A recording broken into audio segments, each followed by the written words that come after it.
We live in a part of the solar system called the Goldilocks zone, where it's not too hot that all the water evaporates away, but it's also not too cold where it freezes instead. And unless you're an astronaut, the big spherical rock will be your home for life. But what if that home suddenly changed? What if in a split second the Earth doubled in size?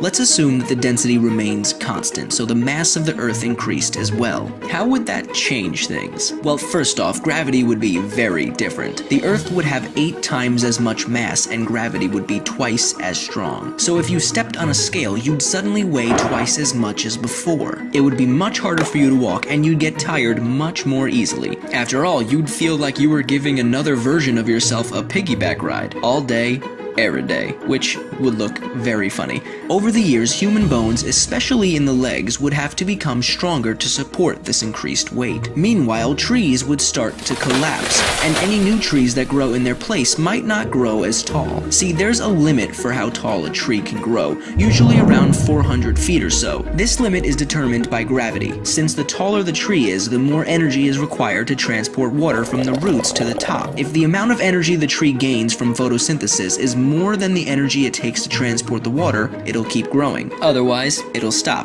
So, if the Earth suddenly got twice as big, trees like the California redwood may not be as impressive. Luckily, even though the gravitational pull of the Earth will be stronger, it still won't be enough to break the moon apart. See, in order for that to happen, the moon would have to be within the Earth's Roche limit. This is the minimum distance the moon can approach the Earth without being torn apart by tidal forces. This happens because the near side of the moon is pulled in harder than the far side. When the moon gets close enough to the Earth, the gravity holding it together is overcome by this cosmic tug. Inside that limit, Earth's gravity will tear the moon apart, giving us a ring like those around Saturn. Oh, and the more Earth there is, the more it will heat up. See, if there are more unstable elements in the crust and interior, more heat will reach the surface and there may be much more volcanic activity. And I don't know about you, but I'd rather not live in a world where there's the constant threat of an exploding volcano. Oh wait, are we already living in that? I'm looking at you, Yellowstone. Anyway, if you could live anywhere in the universe, no limitations, where would it be and why? If I could, I'd totally live in Jupiter's Great Red Spot. It'd be pretty dangerous, but I'm an animation. I can totally handle it. Make sure